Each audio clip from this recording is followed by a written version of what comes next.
Jangan mabok.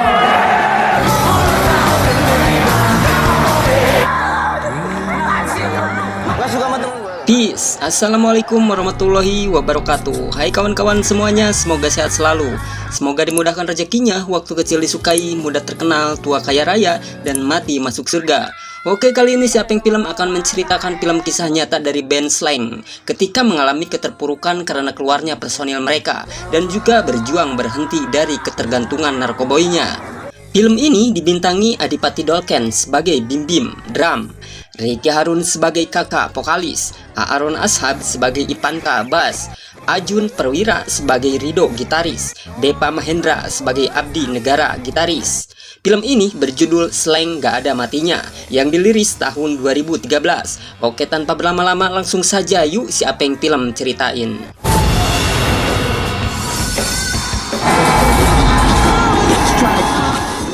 26 Desember 1983, Bim Bim membentuk sebuah band Slank. Nama Slank sendiri diambil dari cemoohan orang-orang yang sering memanggil mereka anak muda slengean. Dengan personilnya Bim Bim, Kakak, Bongki, Indra, dan Pai. Di tahun 1990, mereka pertama kalinya merilis album yang berjudul Sweet Sweet Hehehe, yang disusul album Kampungan dan album Minoritas. Di tahun 1996, personil Slank keluar, Bongki, Indra, dan Pai. Januari 1997, Slank mengeluarkan kembali album Lagi Sedih. Namun mereka harus kehilangan gitaris barunya lagi yang keluar, yaitu Reno, gitaris. Padahal ketika itu mereka sedang tur promo 30 kota. Untuk menyelesaikan turnya, Slank kini gak punya gitaris. Dan kemudian ini cerita selanjutnya.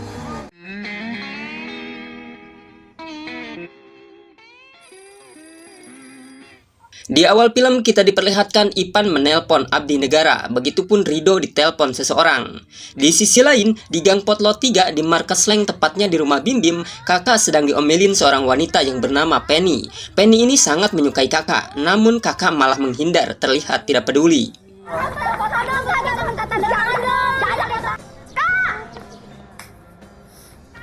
Ipan memberitahukan bahwa gitaris tambahan yaitu Abdi sebentar lagi akan datang. Begitupun kakak memberitahukan Ipan bahwa Rido juga sebentar lagi datang. Ipan terlihat terkejut. Loh, masa tambahan 2 gitaris sekaligus? Gimana sih? Di lain sisi, Bim Bim mendapat banyak sekali kiriman surat dari penggemar beratnya yang meminta agar Slank jangan dibubarkan. Kalau Slank bubar itu salah lo, Bim. Bahkan ada di antaranya yang mengancam akan membunuh Bim Bim jika Slank bubar. Kesayangan gue Slank gak bubar. Kalau Slank sampai bubar, berarti itu salah lo. Slank gak akan bubar. Ipan memberitahukan Bim Bim bahwa musisi tambahan dua-duanya telah datang. Ipan pun meminta saran, apakah harus memulangkan yang satunya?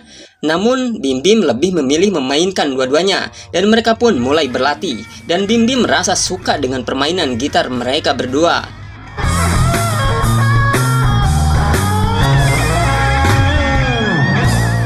Setelah itu, Ipan kembali bertanya kepada Bim Bim siapa yang ia pilih, Abdi atau Rido, dan Bim Bim memilih kedua-duanya, dan mereka pun berangkat menuju tur Slank berikutnya. Dua-duanya mau kita bawa tur?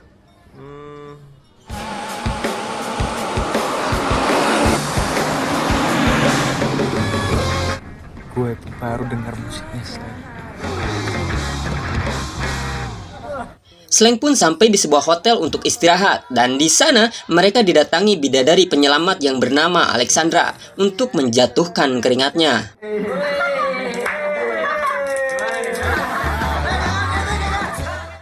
Dan tibalah saatnya Slank manggung. Mereka punya slogan Peace, menyebarkan virus perdamaian, dan ingin menyebarkan pesan itu ke seluruh dunia.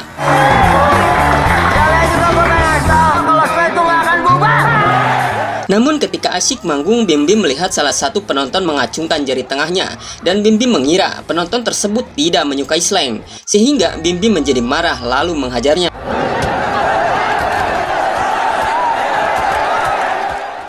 Namun di saat pulang, penonton yang dihajar tadi datang menemui Slank. Mereka kira mau mengajak berantem, namun ternyata mereka ingin meminta maaf. Mereka tuh begini, ngerti nggak ya apa maksudnya? Lo berdua nggak hafal kan sama lagu gue? Setelah di hotel, seperti biasa, Bim Bim, Kakak, dan Ipan mabok lagi, yang dimana mereka sudah ketergantungan dengan narkoboy.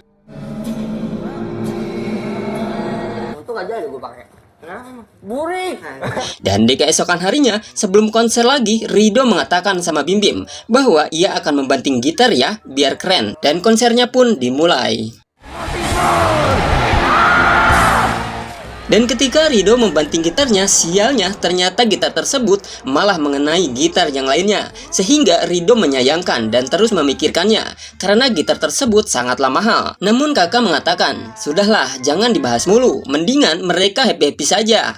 Gue jalan sama cewek. Jadi nggak bikin lagu. Bim Bim, Kakak, Ipan pun pulang dengan keadaan mabok, namun tidak dengan Rido dan Abdi. Dan di lain waktu, mereka pun mampir ke sebuah warung, hanya sekedar untuk makan dan mendengar keluhan warga tentang keadaan Indonesia.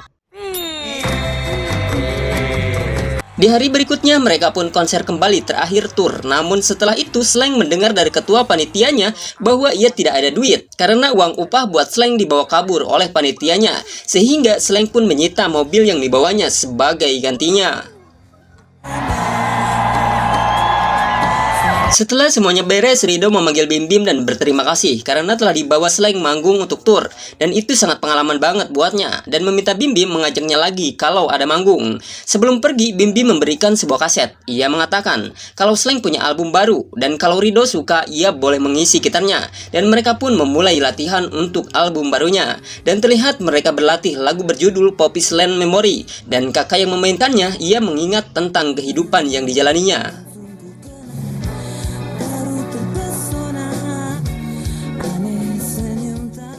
Bim Bim pun menciptakan lagu barunya dan ia merasa yakin bahwa Slank sekarang dengan personil barunya, Slank akan semakin sukses. Dan mereka pun berlatih kembali lagu Balikin. Di sana, Bim Bim merasa lagu tersebut ada yang kurang, namun ia sendiri tidak tahu apa kekurangannya.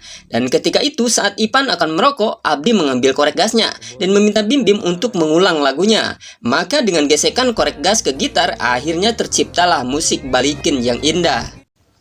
Bunda Ipet, yaitu ibu dari Bim Bim sekaligus ibundanya bagi semua personil Slank, ia sudah merasa capek, sudah mengobati anak-anak Slank kemana-mana dari ketergantungan narkoboynya. Namun jika Bunda konfrontasi mereka, Bunda merasa takut, mereka akan semakin jauh dari Bunda. Dan sebagai keluarga, Bunda hanya bisa mensupport dan memberikan kasih sayang buat mereka.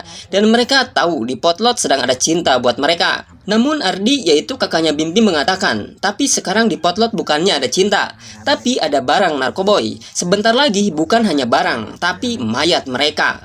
Namun Bunda tahu bagaimana cara menghadapi anak-anak Slank, dan tentunya mereka harus digandeng dengan kasih sayang. Di sisi lain, Slank sedang mengadakan konferensi pers dan akan mengeluarkan album ke-7 mereka, yaitu album 7. Dan di sana juga mereka meresmikan Abdi dan Rido resmi menjadi anggota Slank. Dan itu formasi Slank yang ke-14. Setelah sering bergonta-ganti personil, singkat cerita album 7 pun diliris dan mendapat kesuksesan yang besar dan menjadi album terbaik dengan banyaknya penghargaan, hingga mendapatkan hasil uang yang banyak. Dan tak lupa mereka berbagi kepada orang-orang yang membutuhkan. Di lain waktu, Abdi merasa terkejut menemukan barang milik mereka, yaitu Putau dan Gele. Dan di malam harinya, mereka pun mabok lagi.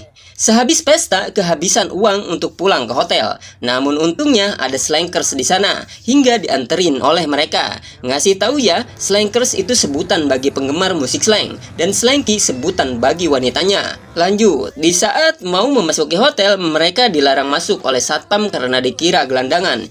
Hingga kakak pun menjadi marah dan membuat keributan. Dan akhirnya mereka pun diusir dari hotel tersebut untuk keluar. Ada yang hilang. Cari ini ya? Slankers juga. Peace.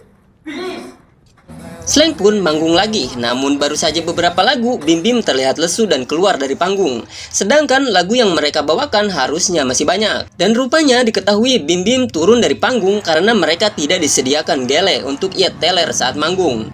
Di hari berikutnya, ketua panitia acara meminta mereka untuk manggung lagi di awal acara, karena akan ada band lain yang akan ikut manggung dan menginginkan tampil di puncak acara. Slank pun bersedia, hingga dan mereka pun tampil di awal acara dengan menyanyikan lagu yang berjudul Kamu Harus Pulang. Dan yang terjadi, semua penonton pada bubar, sehingga band lain yang akan tampil harus kehilangan semua penontonnya.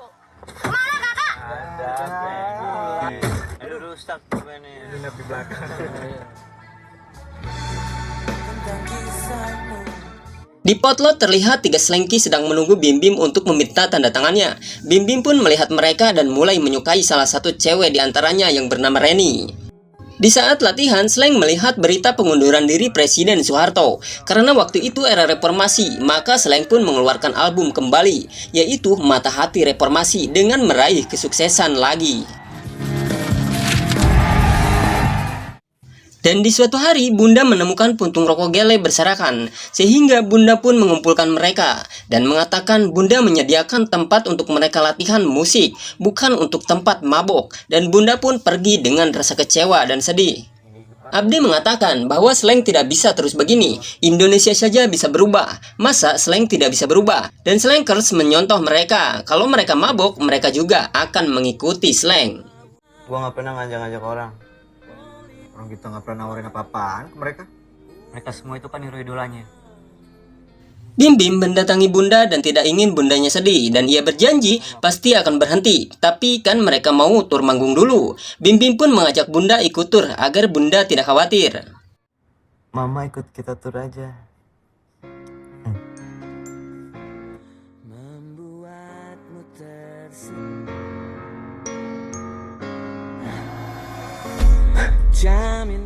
Singkat cerita, Ipan mencoba terapi untuk berhenti dari ketergantungan narkoboynya karena ia tidak separah Bim Bim dan kakak. Sedangkan Bunda dan kakak didatangi personil lama Slank yang telah berhasil berhenti dari ketergantungan dan memberikan alamat ia terapi hingga ia bisa berhenti. Oke.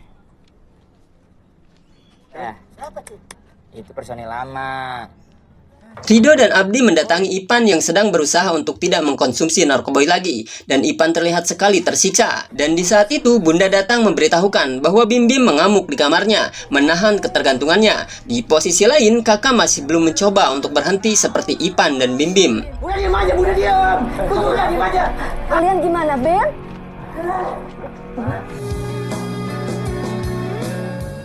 Bim Bim, kakak dan Ipan tidak bisa berbuat apa-apa sebelum menggunakan narkoboynya. Maka dengan terpaksa Bunda pun mengizinkannya lagi memakai narkoboy karena mereka harus manggung.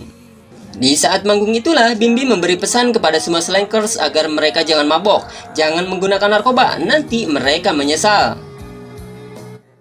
Bim Bim yang melihat Rido sedang ketawa-tawa, ia pun menghampiri Rido dan mengira Rido sedang menertawakannya. Kakak menasihati Bim Bim, kenapa Bim Bim sensitif dan marah-marah. Itu semua karena ia memakai barang yang jelek sehingga bawaannya sensitif.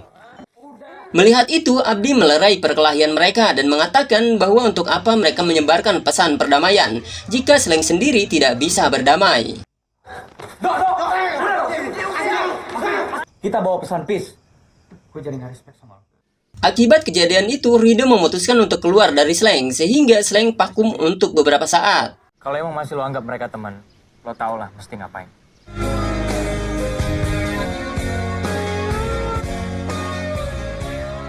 Setelah beberapa lama, Abdi mendatangi Bim Bim dan mengatakan bahwa Abdi dan Rido akan keluar. Namun Bim Bim sudah merasa capek dengan gonta-ganti terus personil. Dan jika mereka mau keluar, maka Bim Bim akan membubarkan Slank sekalian.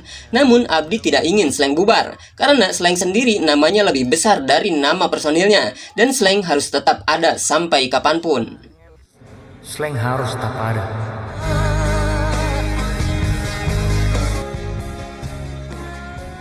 Bunda pun bercerita bahwa ia sudah tidak kuat lagi menghadapi anak-anak Slank yang mabok terus. Namun Abdi menyarankan agar Bunda jangan menyerah, karena mereka membutuhkan Bunda dan hanya Bunda yang mereka dengar. Dan tidak lama, Ardi mendapat telepon bahwa Slank diundang untuk manggung di Jepang. Setelah itu, Slank pun berkumpul. Bim Bim mengatakan sebentar lagi tahun 2000 dan telah mengeluarkan album Mata Hati Reformasi. Dan Slank harus bereformasi menjadi Slank yang baru, Slank yang terbebas dari drugs dan narkoboy. Di sana, Bim Bim juga meminta maaf sama Rido dan Bim Bim tidak mau Slank bubar karena Slank bisa sampai sini berkat mereka juga. Bim Bim ingin membuat album lagi dan bisa berjalan-jalan ke Jepang, konser di sana, dan ia pengen menyatukan getaran dan menyebarkan perdamaian ke seluruh dunia hingga bisa peace bareng-bareng. Anjing. Yangki. Bim Bim kembali bertemu dengan ketiga Slanky tadi yang sengaja datang ke potlot untuk meminta tanda tangannya. Bim Bim merasa menyukai Reni dan kemudian mengajaknya. Apa mereka mau ikut bersamanya ke pelabuhan untuk rekaman album barunya, dan tentunya Slanky tersebut mau. Beda dari penyelamat gue. Masuk. Sebelum berangkat, kakak kembali didatangi Penny. Karena sudah merasa muak, kakak pun menyanyikan sebuah lagu yang berjudul Percuma. Namun rupanya Penny tidak mengerti maksud lagu yang dinyanyikan oleh kakak. Di tepi pantai yang indah, Bim Bim membuatkan sebuah lagu untuk Reni dan mereka terlihat saling menyukai.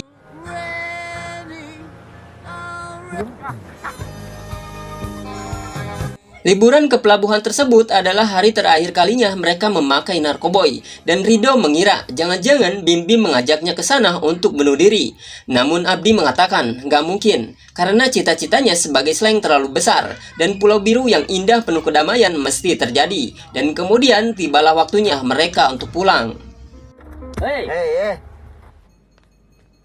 Dan setelah di rumah, akhirnya Ipan dan kakak memutuskan untuk rehab. Setelah itu, Bim Bim mengenalkan Reni kekasihnya kepada Bunda dan ditanya tentang pernikahannya, dan singkat cerita mereka pun sudah menikah.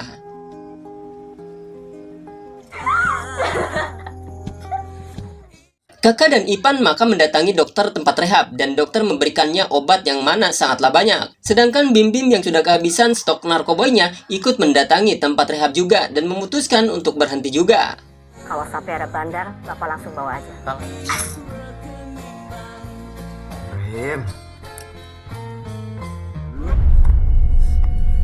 Bim Bim, kakak, dan Ipan merasa sakau dan merasakan sakit yang menyiksa dikala mereka berjuang untuk berhenti dari ketergantungan narkoboynya.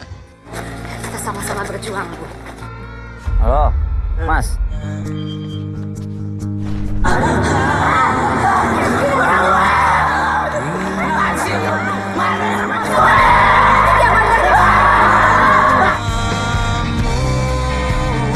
Kan saja aku ya, Bu. Singkat cerita, akhirnya mereka pun sembuh dengan merasakan hari-hari yang indah tanpa narkoboy. Kakak yang sudah berhenti meminta istrinya untuk rehab, namun karena istrinya tidak mau, maka kakak meninggalkan istrinya tersebut. Bim Bim berterima kasih kepada Bunda, karena berkat Bunda, boro-boro Bim Bim akan melihat Jepang. Di sisi lain, Ipan mendatangi bapak dari pacarnya untuk melamar anaknya. Namun karena Ipan tidak bisa membaca Al-Quran, bapaknya pun menolaknya. Apalagi bapaknya tahu Ipan personil Slank yang suka urakan dan pemabuk. Pacarnya meyakinkan bapaknya bahwa Ipan telah berhenti. Kalau kamu mau menikah sama anak saya, hatam Al-Quran. Begitupun dengan Abdi, ia melamar kekasihnya dan seperti biasa, ia harus ditolak dulu setelah tahu personil Slank. Dan juga begitupun dengan kakak yang kembali mengenal seorang gadis bernama Tasya. Gua mau kasih lo ini.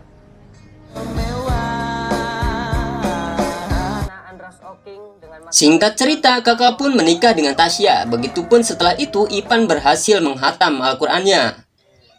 Setelah Slank bersih dari narkoboy, Bim Bim kemudian membuka rehab gratis untuk seluruh Slankers dan memastikan agar seluruh Slankers di seluruh dunia bersih dari narkoboy, dan mereka meyakini perjuangannya itu. Berbeda sama orang lain kali. Tapi gue yakin. Dan Slank memberitahukan di media untuk seluruh Slankers bahwa saat ini Slank yang bersih dari narkoboy. Dan akhirnya Pulau Biru pun terjadi, pulau yang indah bagai surga, manusia bijaksana, hidup penuh dengan kesenangan, gak pernah salah paham, bicara kita hanya cinta dan cinta, satu cinta hilangkan naluri saling menghancurkan, selamat datang di atas Pulau Biru, dan film pun berakhir. Oke, terima kasih telah menonton, mohon bantuan subscribe, like, dan share-nya ya, tulis di komentar jika ada masukan, mohon maaf dan terima kasih, wassalamualaikum warahmatullahi wabarakatuh, peace.